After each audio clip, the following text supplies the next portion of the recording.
मोंदू अशोक खरात आणि रवींद्र एरंडे प्रकरणानंतर नाशिकमध्ये आणखी एक महिला लैंगिक अत्याचाराचं प्रकरण समोर आलंय। नाशिकच्या एका नामांकित कंपनीमध्ये महिलांवर अत्याचार झाल्याचं उघडकीस झालंय। या प्रकरणात महिला विनयभंग आणि लैंगिक अत्याचाराचे तब्बल 9 गुन्हे दाखल झालेत। एका गुन्ह्यात तर पीडितेला फोटो व्हिडिओ व्हायरल करण्याची भीती दाखवत आरोपीच्या मित्रांनीही अत्याचार केलेत। आतापर्यंत 25 ते 30 महिलांसोबत हा प्रकार घडल्याचा संशय व्यक्त होत आहे। या प्रकरणात कंपनीतील एका महिला मॅनेजरवरही दुर्लक्ष केल्याचा आरोप असून तिलाही यामध्ये आरोपी करण्यात आले। एकूण 8 आरोपी असून यातील 2 महिला आरोपी फरार झाल्यात। 6 आरोपींना अटक झाली आहे। प्रकरणाचं गांभीर्य लक्षात घेता एसआयटी कडून तपास पथक स्थापन करण्यात आले। दरम्यान अटकेतील 5 आरोपींना 2 दिवसांची पोलीस कोठडी सुनावण्यात आली आहे। नाशिक शहरातील एका नामांकित बहुराष्ट्रीय कंपनीमध्ये महिलांचा विनयभंग, लैंगिक अत्याचार, मानसिक अत्याचार आणि धार्मिक भावना दुखवल्याचे एकूण 9 गुन्हे दाखल करण्यात आलेले आहेत। त्यामध्ये आतापर्यंत 6 आरोपींना अटक करण्यात आलेली असून गुन्ह्याचे गांभीर्य, व्याप्ती पाहता गुन्ह्याच्या तपासाकरता एसआयटी स्थापन करण्यात आलेली आहे। माननीय पोलीस आयुक्त श्री संदीप कर्णिक सर यांच्या आदेशान्वये एसआयटी स्थापन करण्यात आलेली असून पुढील तपास एसआयटी करत आहे। मागील 8 दिवसापूर्वी ऑलरेडी हेच आरोपी होते। मुंबई नाका पोलीस स्टेशन इथे एक फिर्याद दाखल करण्यात आलेली होती। फिर्याद अशी होती का मुंबई नाका इथे एक कंपनी आहे, तिथे आरोपी आणि फिर्यादी हे एकाच ठिकाणी कामाला होते। फिर्यादीचं असं म्हणणं आहे का 1-1.5 वर्षापूर्वी त्यांनी वाईट नजरेने बघितलं मला आणि मोडेस्टी ऑफ ए वुमेन जे म्हणतात असं लज्जाउपन्न असं नजरेने बघितलं, इशारा केले, असं त्यानुसार फिर्याद दाखल झाली होती। पीसी भेटल्यानंतर आता पुन्हा त्यांना दुसऱ्या गुन्ह्यात ट्रान्सफर करण्यात आलेले। माझ्या माहितीप्रमाणे आता आरोपी विरुद्ध जवळपास 7 ते 8 गुन्हा दाखल आहे। आता पोलिसने जे रिझन ऑफ पीसी मागितली त्यापैकी एक रिझन असं होतं का धार्मिक तेढ निर्माण होईल अशी शक्यता आहे। तर या प्रकरणी महिलांचं कसं लैंगिक शोषण झालंय आणि नाशिकमध्ये महिला कशा असुरक्षित दिसतात किंवा राहिल्यात आपण ग्राफिक्सद्वारे पाहूयात। तर सर्व पीडित महिला, तरुणी आणि आरोपी एकाच कंपनीत कामाला होते।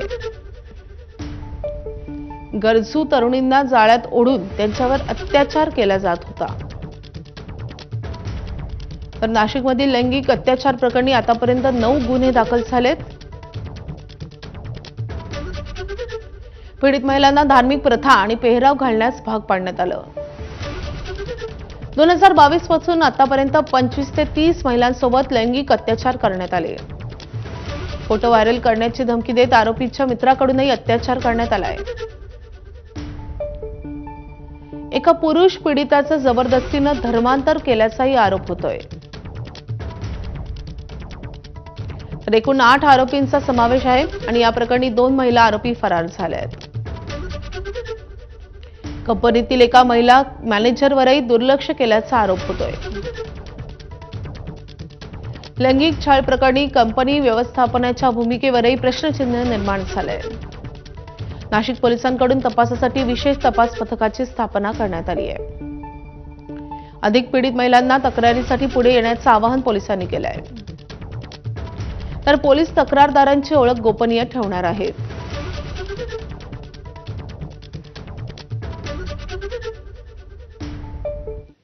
तर नाशिकच्या बहुराष्ट्रीय कंपनीमध्ये तरुणींवर झालेल्या लैंगिक अत्याचार प्रकरणावर भाजपचे आमदार गोपीचंद पडळकरांनी नेमकी काय प्रतिक्रिया दिली आहे आपण पाहूयात। नाशिकमध्ये एक नावाजलेली कंपनी आहे। मुलींना टार्गेट करून त्यांचं लैंगिक शोषण करणं, त्यांचं धर्मांतरण करणं, अशा पद्धतीची गंभीर घटना घडलेली आहे। मल्टीनॅशनल कंपनीमध्ये जे टीम लीडर आहेत, टीएल पदावरती जे काही जिहादी प्रवृत्तीची मुलं बसलेली आहेत, त्यांनी ठरवून हिंदू मुलींना टार्गेट केलेलं आहे।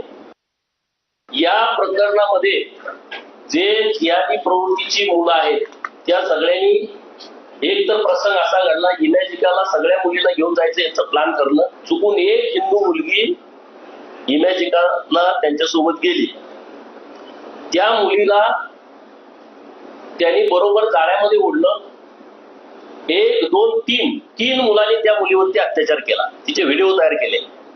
व्हिडिओ व्हायरल करेन किंवा याच्याशी रिलेशन आहे ते तुझ्या घरी सांगेन म्हणून दुसऱ्याचं आणि पहिल्याचं रिलेशन आहे म्हणून तिसऱ्यानं असं त्या एका मुलीवरती तिघांनी अत्याचार केलाय. आता बातमी आहे भोंदूबाबा अशोक खरातची. अशोक खरातचा आणखी एक कारनामा उघड झालाय.